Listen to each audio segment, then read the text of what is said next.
fathers of goal setting. They were the fathers of goal setting theory. They agree that goals affect our performance. They discovered that goals and setting goals direct our attention and effort towards the goal that we've set ourselves. The more difficult the goal, the greater the effort we put into it. They found that goals increase persistence and endurance. They wake us up or stimulate us and lead us to discover or use new knowledge and strategies that we haven't used previously. They activate an area in our brain called, and maybe you've heard of this, the reticular activating system. And what the reticular activating system does is it leads to an increased heart rate, blood pressure, and heightened sensory alertness. It improves our desire and mobility and readiness to respond. Setting goals helps us to filter our focus. Dan mentioned to me this morning, he said he remembered when he bought his new phone. And after he'd bought it, he started noticing all the people that had the same phone. He started noticing the same phone rings that he had. Before that, he'd never noticed that phone ring. He'd never heard the phone ring from other people's phones that were like his. But it was his reticular activating system that made him notice those things. And that's something that goals helps us to do. It activates that part of our brain that increases our awareness to the things that we're interested in and focusing on. So what is a goal? A goal is simply a tool that we use to create focus. And what focus gives us is more energy to pursue and create something that doesn't exist yet. That's right. We're looking to create, a goal is looking to create something that doesn't exist yet. Goals require us to use creativity. But the other thing that they require us... Roger? Yes? My goal is to lose weight. I'm trying to lose some more of something that already exists. Oh, that's that's good. But yeah, goals require failure as well. And one of the things that goals help us to do is to reframe failure as a good thing, which is a good thing because we all fail and we fail frequently. But goals help us to see failure as milestones towards our success. So today, for instance, we were set up and we were hoping to use cameras. We were hoping to use this ATM Mini. We had all these things planned out and they failed. We didn't get that to work. And so we've had to improvise and use a laptop and use my computer. And it was a failure. But in fact, what that will do is it will help us to be better prepared the next time. So failure is not necessarily a bad thing. We need to be prepared for failure. So to talk about failure, we're going to be creating something that doesn't exist. And when we do that, the chances are that we're going to get it wrong the first time round. As you participate in this program, what you'll discover is that failure is actually something to celebrate. And that's because before you're able to be good at something, you've got to suck at it first. You're going to be doing things when you set goals that you've got absolutely no clue about, or you've had a clue about it and you've not failed, or you've failed in the past. But what that means is that we need to learn to live with a little bit of egg on our face. When you don't have a clue about what you're doing, you're probably going to embarrass yourself in some way, shape or form, and probably repeatedly. Some other benefits of goals. Dan, would you like to share some other benefits of goals?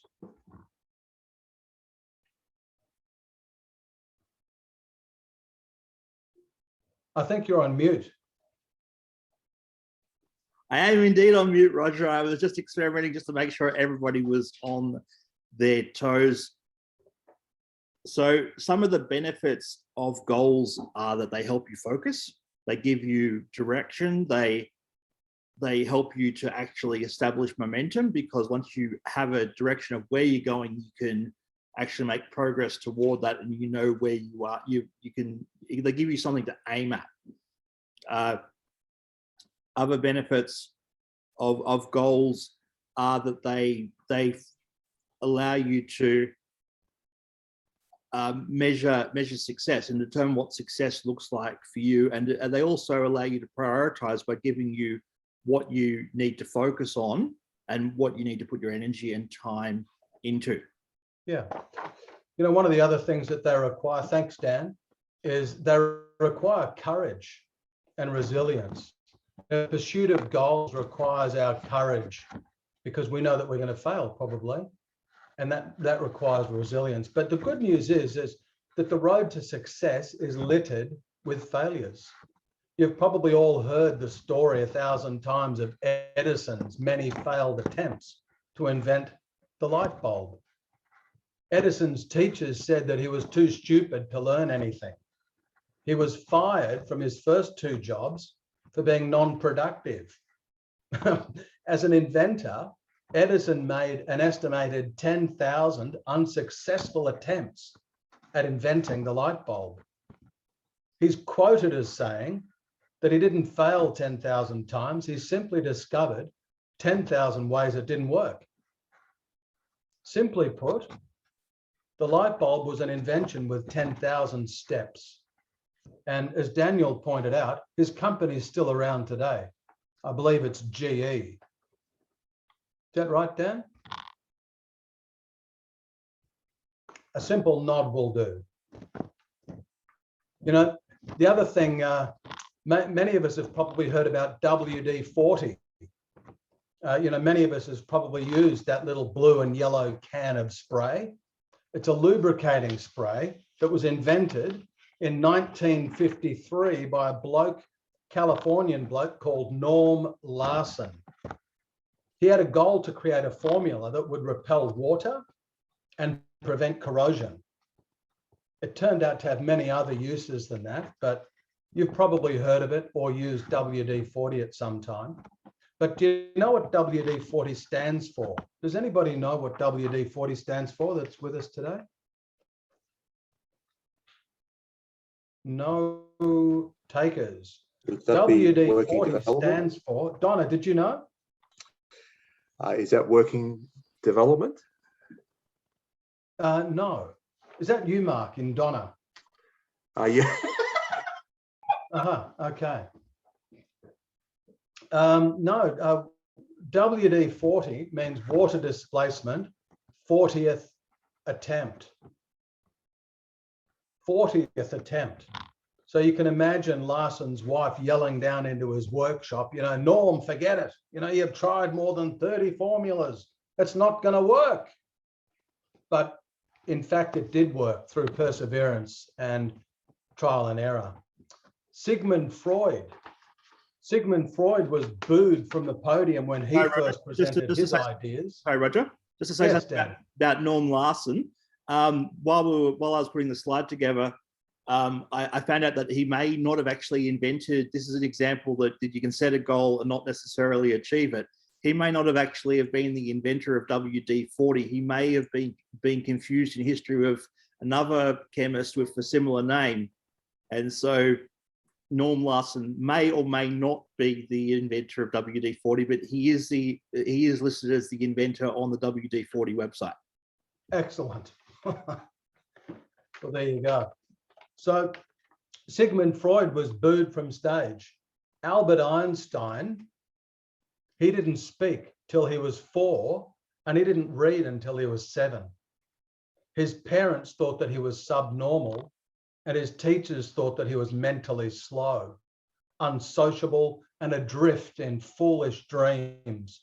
He was expelled from school, which is good news. I don't know if any of us here today were expelled from school, but Albert Einstein was expelled and he was refused entry into the Polytechnic School.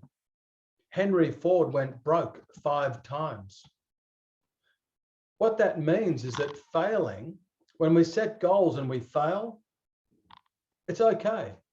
Failing is probably one of the greatest art forms in the world. Henry Ford said, failure provides the opportunity to begin again. more intelligently. Maybe you would give, somebody said that, the fastest way to succeed is to double your failure rate. So if you're setting goals and you're failing along the way, that's quite okay. In fact, it's something to celebrate because they become milestones in success. Michael Jordan said, "I've missed more than 9,000 shots in my career. I've lost almost 300 games. 26 times I've been trusted to take the game-winning shot and missed.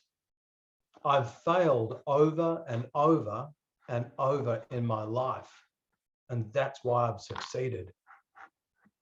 Now, you might be asking yourself why we're making such a big deal about failure. And that's because, we're expecting to fail spectacularly doing this course, which is something that we want you to learn from. And in fact, as I mentioned earlier this morning, the whole thing that we had planned, the cameras, the switching board and everything that we had set up, it failed. And we see that as a hallmark for us to improve for the next time that we get together to do this. So failure is not a bad thing. We're failing like Michael Jordan did. But we're going to give it a go. And we're hoping, that along the way we'll get better at it. And we're hoping that you'll forgive the egg on our face as we stumble along and make mistakes. We hope that it'll help you to realize that it's okay to make mistakes, and it's okay not to be great at something when you start out. The real secret is to just start. Anyway, another couple of examples of this, just quickly, was Walt Disney. Did you know that Walt Disney was fired by a newspaper editor because he said that he lacked imagination and had no good ideas? Disney went bankrupt several times before he built Disneyland. In fact, the proposed park was rejected by the city of Anaheim on the grounds that it would only attract riffraff. And finally, another failure was Sidney Poitier. He was the first Black actor to win an Academy Award. And he was told by his casting director,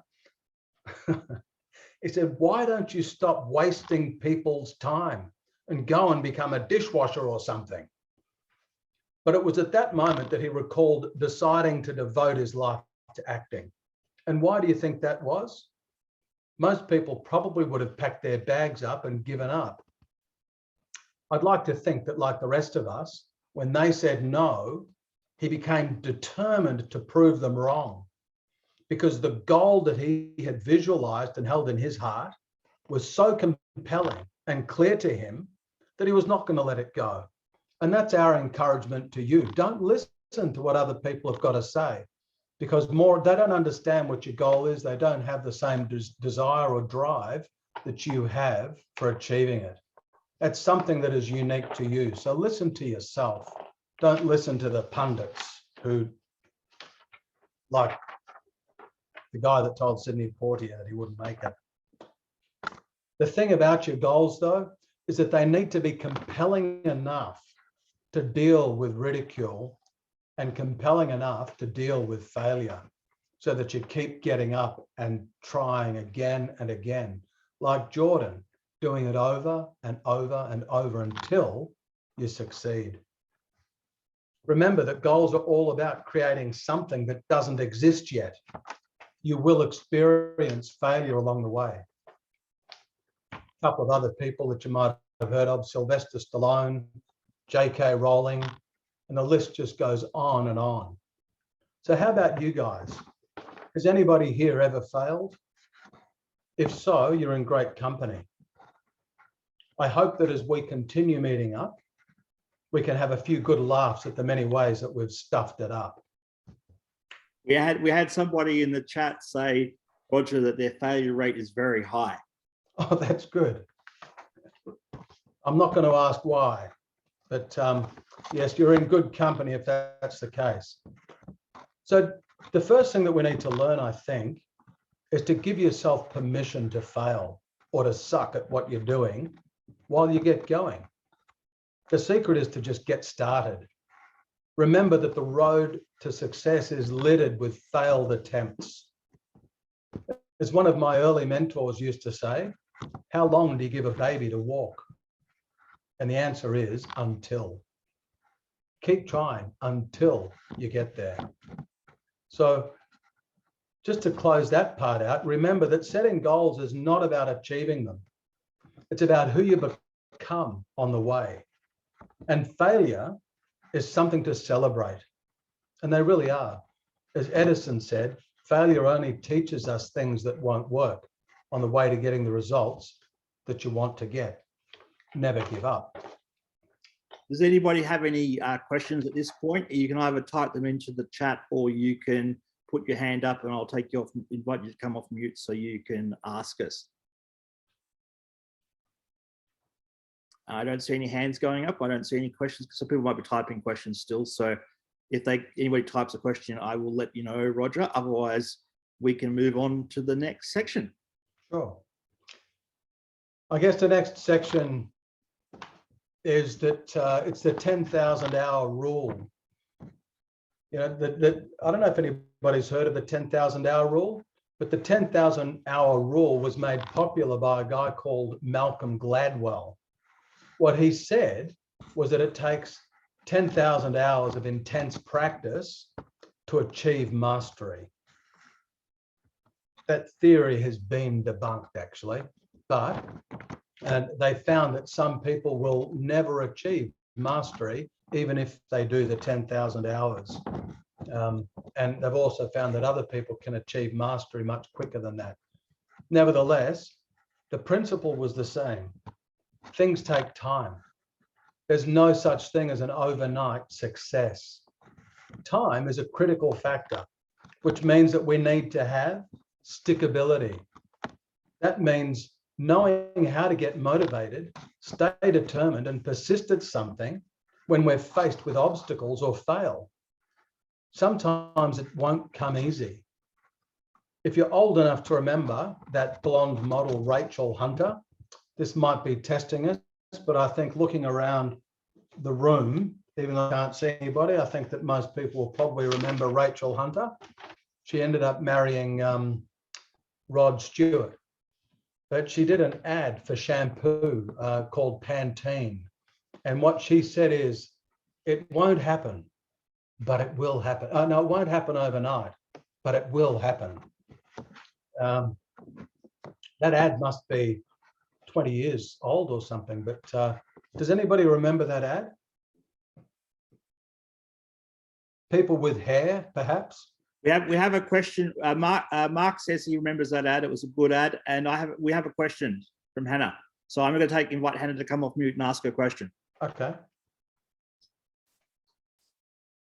It's probably how would I know anything about hair? Oh, that was my second question. No, I'll go with the first one. I just wanted, I mean, you've given some great examples, but do we have an example of, I guess, a failure that has turned into a success when it's dealing with actual people, not items? Yeah, well, just clarify that for me a little bit, Hannah. That's a good question. We've talked about, someone inventing the light globe.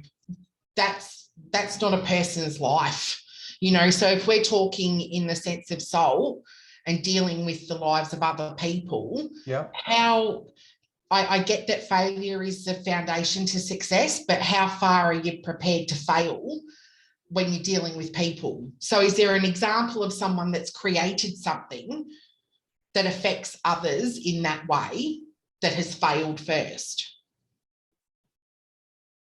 Yeah, sure. Daniel, would you like to have a crack at that? Because if the question is probably more to deal with people with a disability, Hannah? Yeah. Do So you want to speak to that? Yeah, I'll speak to that because I can speak to that a little bit. I give a example from my own life. Some of you and some of you know, and some of you don't know that I live with a disability myself. I just by way of introduction, I'm Salt's marketing manager, but this is only the second full-time job I've had in my life. I'm 46 now, so it's not the greatest track record in the world. So I certainly spent a lot of my life, you could regard it as a failure, where I wasn't. Thank you, Mark. I spent a lot of my life what could be regarded as a failure, where I wasn't successful, where I didn't have, I wasn't self-supporting, I wasn't self-sufficient, I was dependent on supports in my life. So yeah, I know that we have we've used a lot of examples from different fields and fields of inventing things, but certainly there are examples of people even in the disability sector who have started out with nothing or behind the 8 ball and have gone on to have success. That's great. Thank you. Yeah. But that's a good question, Hannah, and we'll probably try and tweak things to accommodate that sort of question in the future. But the idea of the failing, and going back to Rachel Hunter, she said, it won't happen overnight, but it will happen. Perseverance is one of the things that we need to know, and knowing that it's going to take time, and knowing that we're going to fail along the way and probably fail often, should let you relax. I was thinking, if it takes you 12 years to finish high school, takes you 16 years before you're allowed to get behind the driving wheel and learn how to drive a car, takes you 3 to 4 years to complete a degree at university, or 5 or 6 if you want to get a master's, then we should expect that it's going to take us time to achieve our goals, and we can take it easy on ourselves. We don't have to beat ourselves up if it takes time. It's okay. So it won't happen overnight, but it will happen. So just a quick recap of what we've talked about so far is we've looked at what a goal is, and that is having a compelling vision of the future with a deadline. We know that we have to expect failure on the way, and we know that it's going to take time. So why should we set goals is probably the next question that we'd like to talk about. Why bother setting goals? We know that we're setting ourselves up for failure. We know that it's going to take time. We know that we probably won't achieve the goals that we set. So why should we set them in the first place? Well, there's a few good reasons for setting goals. According to the researchers, Locke and Latham, who were the leaders in goal-setting theory, some of the benefits that they put out was that the pursuit of goals leads to an increase in our perceived happiness and well-being. They get us focused on what's important to us, and that means that we can let go of things that aren't important to us.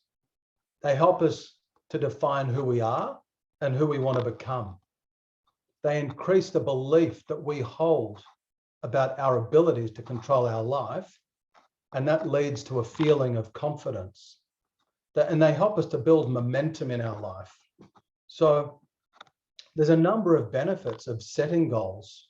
And it doesn't matter where you're at in life. There's always the next level. It doesn't matter if you've got $2 to your name or if you've got $2 billion to your name. There's always another level that you can take this to. You finish up at, going back to the high school thing, you finish up at high school, and then the next goal could be university or finding a job. You find a new job, then you find yourself in a relationship. You might get married, you might buy a house, you might, life just seems to roll on. And there's always a new challenge. There's always something new that we could be challenging ourselves to that will inspire us, whatever happens. From another perspective though, we set goals so that we can experience just a better life. And that better life can be for us, or it could be for those that we love. there's always more joy, better health, better relationships, and more experiences that we can have in life. And multiple studies have shown that there is a link between setting goals and changes for our well-being. It shows that pursuing goals that hold personal meaning, and that's important, that goals need to be personal to us. It needs to be our goal, not somebody else's goal that we're trying to fulfill. But that increases our feeling of well-being. And that's actually one of SALT's purposes, which is to help people experience better health and well-being. Dan, did you want to say something? Yes, I can say something, Roger. Sorry, I was just responding to comments. Yeah, so I mean, SALT's purposes are about health and well-being, and the way to promote health and well-being. You know, goals are a key to good mental health. I know, living with bipolar myself, that having goals and having good habits is one of the absolute keys to staying well. And we're going to talk in a second about how to set goals. And I'm actually going to put myself on the line for this personal development show. And I'm actually going to set a goal, and I'm going to show you my goal, and I'm going to use it as an example of what a goal looks like. So we're going to come to that in a second. So I'll hand it over to Roger to walk us through that section on how to set goals, and we'll talk through that a little bit more. And then, yeah. Thanks, Dan. Yeah, in fact, one of the things that Dan is volunteered to do, you know, sharing his goal, is actually one of the steps in successful goal setting, because by sharing your goals, it actually helps us to achieve them. It increases the likelihood of us heading in the direction that we want to go. But how do you set goals that are meaningful to you?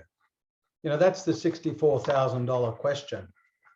There's so many areas in our lives that we can work on, but the best place to start is somewhere that ticks a few boxes. When we're setting goals, we want to make sure that they align with your values or the things that are important to you. And it's the important to you part that's really important. Sometimes I think we get bumped off track living other people's goals or doing things that were not necessarily important to us because our goals don't have a big enough why. So a goal has to be something that gets you excited, and it needs to be something that's also a must. We've really got to be excited about the things that we are doing, and it can't just be yeah, I think I'd like to do that. The goals that we set ourselves have got to have this deep feeling of it's something that I must do. It's something that I just have to do. Goals that are just mediocre goals for us won't get us out of bed in the morning and won't get us moving in the direction of them. So make sure that the goals that you set for yourself are important to you. Make sure that they get you excited, and make sure that there's a must involved in it, something that you have to do. There's some common areas that people focus on just to get you thinking about setting goals, and that they're in no particular order, but you know, people like to set goals around personal development. It might be finding a mentor or improving your communication skills. It could be writing. It might be finance, finding a way to manage your money better or to develop a budget. It could have something to do with health and fitness. It could have something to do with eating healthier, finding a new sport, losing weight. It might be a lifestyle goal, you know, just doing something like finding new restaurants to eat at, or taking maybe a short vacation. It could be relationships, you know, planning to spend more time with friends or establish some family traditions. It could be taking an adventure or finding ways to give back and to set up a legacy in your life. It could be a hobby or a passion. But the best place to start is to find something that's important to you right now. And we might just take a moment to jot down, well, I'll just put some music on just for a few seconds, and we might actually just think about what's one area of your life that you would like to set a goal in. And let's just take 30 seconds to think about that, and maybe jot something down for yourself.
If you haven't written something down yet, that's okay. You've got all the rest of the day to do it. So, but yeah, so to actually set goals, there's just a couple of simple steps. Decide what you really want. Roger? Yes, Daniel. Someone wanted to know when you played the music if it was time for you to dance, and they thought that's what you might be doing when you turn the camera off. I see. Thank you, Jessica. You can dance all you like, absolutely. Dancing is fabulous. But if you're going to dance, I'd encourage you to put the camera on so that we can see you dancing. But, you know, setting goals, there's some simple steps involved. The first thing is just decide what you really want. What do you want? Is it what's something that you could work towards? And then write it down. Write it down and put it somewhere that you can see on a regular basis. Stick it in your wallet, stick it on your fridge, put it on your computer at work, stick it on your desk. But make a point of writing it down somewhere. Make a list. One of the really important things about setting goals is making a list of all the reasons why you want it. Make a list of what it's going to cost you if you don't achieve your goal and if you don't pursue it. Tell somebody that you know about the goals, and you'll increase your likelihood of achieving them.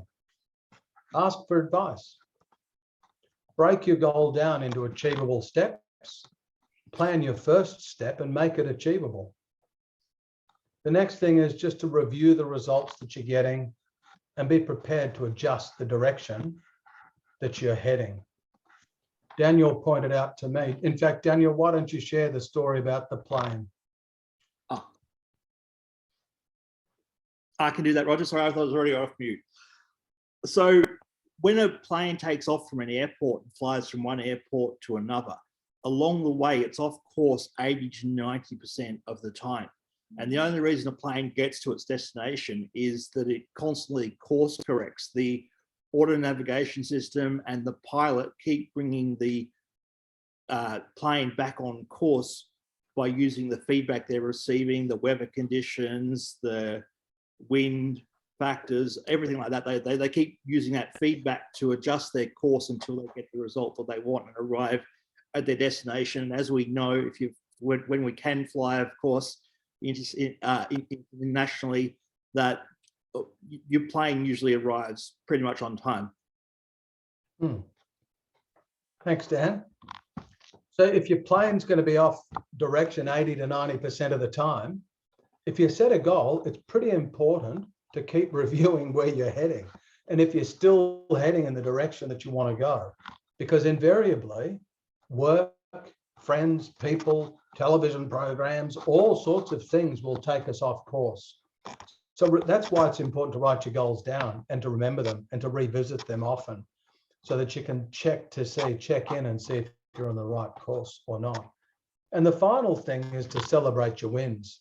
Celebrate your failures too, because as we discovered, failures are often a hallmark or a milestone on the way to success. So if you're failing, it probably means that you're giving things a nudge. But celebrate the wins too, and they don't have to be big wins, just the small steps that you make. Dan, how about I hand it to you, mate, and you might like to share what Yep. SMART goals are. And indeed I was going to suggest that, Roger. So thank you for anticipating my suggestion and transferring it over at this point. Just before I take over. Oh, sorry. Hang on. Sorry. Someone sent me a private message. I'm not going to read that out. Okay. Let's share that. So someone in the chat suggested that we talk about SMART goals. So I thought let's take their feedback on board. It's a great idea. I thought it was a brilliant idea of theirs. So we're going to talk about SMART goals. Now, if you've ever been involved in goals, psychologists use goal setting a lot when it comes people in the mental health sector. Use SMART goals a lot because it's a very effective way of setting goals. A SMART is an acronym. It stands for specific, measurable, action-oriented or achievable, relevant or realistic, and time-bound. So we're going to look at an example that contains all of these elements in a second, but we'll just walk through these different things. So you want to be specific in your goal because you can't picture things which are vague. The other thing that comes with being specific is you want to frame things in the positive. You don't want to say, I don't want to do this. You want to, because you want to be able to picture it. You want to be able to create a mental movie of it. And you can't create a mental movie of yourself not doing something. You can only create a mental movie of yourself doing its opposite. So be specific, have something that's actually there. Measurable means that you are able to set metrics to track your progress and to build momentum. So you can actually go, I've made this much progress toward my goal, and I know that I've made this progress because I've taken this, I'm using this metric to measure that progress. The action-oriented or achievable step is about having a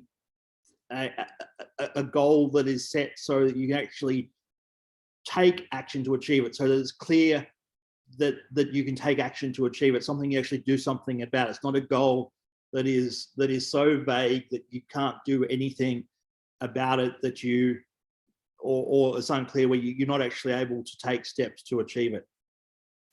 Relevant or realistic. Relevant is, Roger touched on this before, you want to have goals that are connected to your values, to what's important to you, to the things that matter to you in life, and to the things that inspire you, because even though you're creating things that don't currently exist in your life, you want, though, you have things in your life that are important to you, and you want your goals connected to those things. You don't want to take on goals that are important to somebody else. So this happens a lot with kids when it comes to study.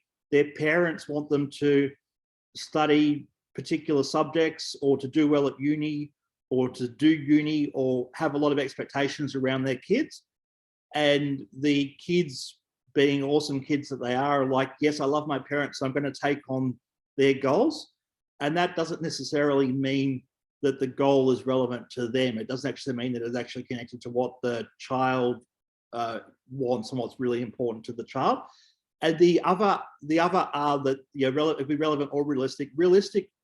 So Roger spoke earlier on about how a goal should be big, a goal should be challenging, but that's in the long term. You can, when it comes to the long term, you can set impossible goals, and they can be as big as you like. But when it comes to the short term, within the next 3 months to 2 years, you want your goals to be realistic. In fact, Brian Tracy, who wrote the book called Goals, he literally wrote the book on goals, recommends that when you're starting out, if you're new to goal setting, that you set a goal that you're 90% sure that you're going to be able to achieve. Stephen Covey talks about, Stephen Covey and his son Sean Covey talk about, in their books, they talk about baby steps, and that the best way to gain momentum if you've been in a rut or you've had a setback is to set a small goal and achieve it. So that's what realistic is about. So in the short term, be realistic. In the long term, be as pie in the sky, as crazy as you want. Have a goal to put hotel on the moon or whatever you would like. But in the short term, you need to be realistic, and you need to actually focus on doing things like getting your bachelor's in science so you can study aeronautical engineering or whatever you need to actually get to that goal where you can put a hotel on the moon. The final step in SMART goals is that they need to be time bound. They need to have a time frame by when you will achieve them, because you want to be working toward a deadline. You want to be able to have a standard by which you can track your progress.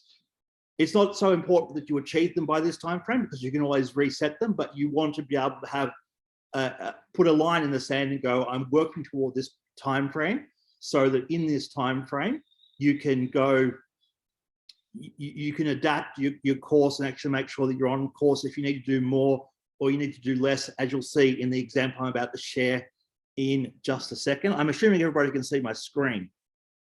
So I hope everybody can see my screen.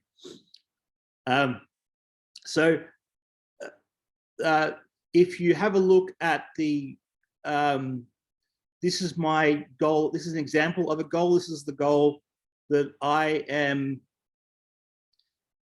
setting for myself, and I'm putting myself on the line here. So in the last lockdown, I put on 20 kilos and I was already heavy. So putting on another 20 kilos was not ideal.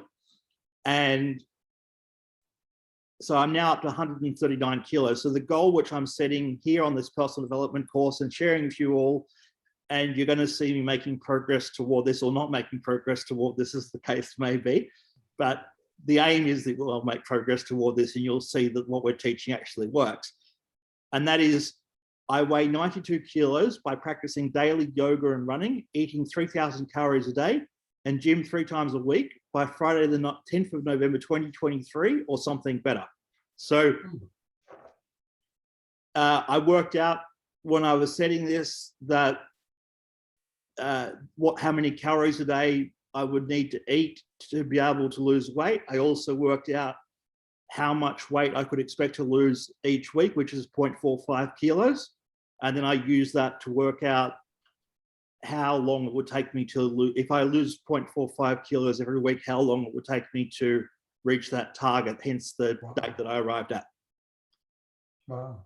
So that is an example of that. We're going to take literally 2 minutes for you to write down a SMART goal yourself. Roger's going to put on some music. He might do a dance because people have been asking him to dance, so maybe he'll dance while he's playing music, and then we'll come back and close it out. I'll only dance for those that come online.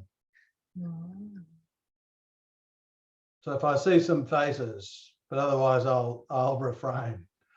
Yeah, okay, great. So yeah, maybe go back to that SMART goal. Yeah, that's I'll put the music on.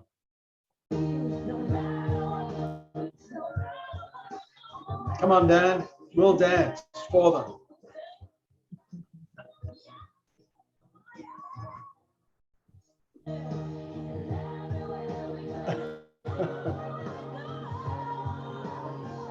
Our dance leader's dancing. Mark is on and he's dancing.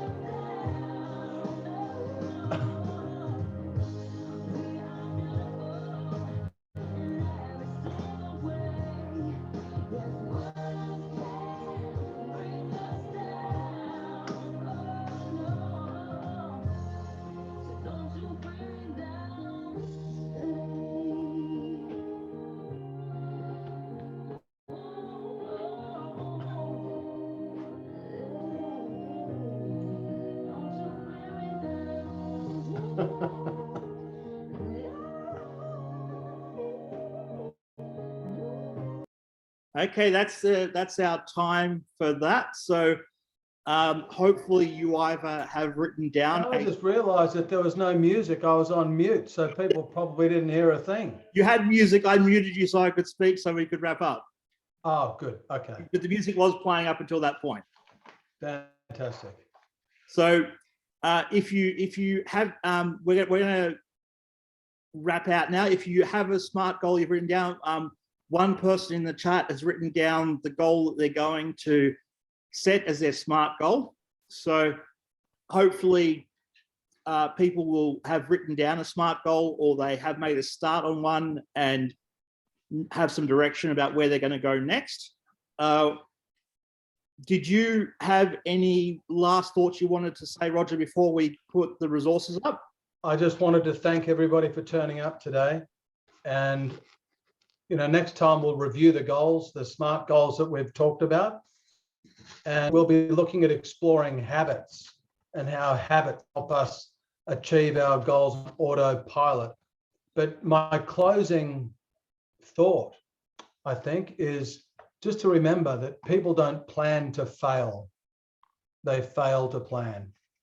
I was in financial planning for many years, and one of the things that they constantly reminded us of was that people don't plan to fail, but they fail to plan. Setting a goal is a really good way of planning. And so thank you again for being with us today, and look forward to catching up with you and many other people hopefully next week.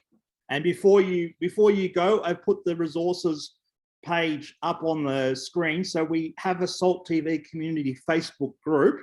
So if you want to share the goals that you have, SMART goals you've created, or get feedback on the goals you've created, Roger and I are in that group, and we will respond to you and give you feedback.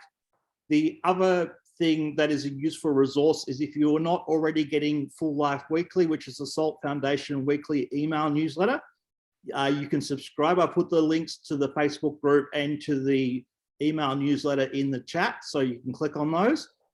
And also, today's issue of Full Life Weekly had an article on creating affirmations that support your goals. So if you want some more information about goals and working of goals, then today's article, feature article in the newsletter, helps with that. If you don't have a copy of that because you weren't already subscribed to the newsletter, you can send us a message on Facebook, or call us or email us, or in the Facebook group, or however you want to get in touch with us on the 1300 number, which is 1300 777 258. However you get in touch with us, we will make sure you get a copy of that. So thank you everybody for joining. That's thank you from me, and that's a thank you from Roger. So we will see you next week. Thanks. Thanks, Daniel and Roger. That was great. Thank you. Thank you. That was wonderful. Thanks, guys.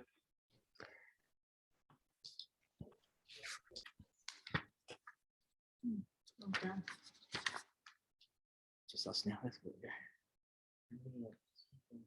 We had 7. We had a few people that had trouble getting on. Yeah. There was an issue with people getting on. I had Nairi texted me, Neil from Bairnsdale, and Yeah. I had Jessica Rayner.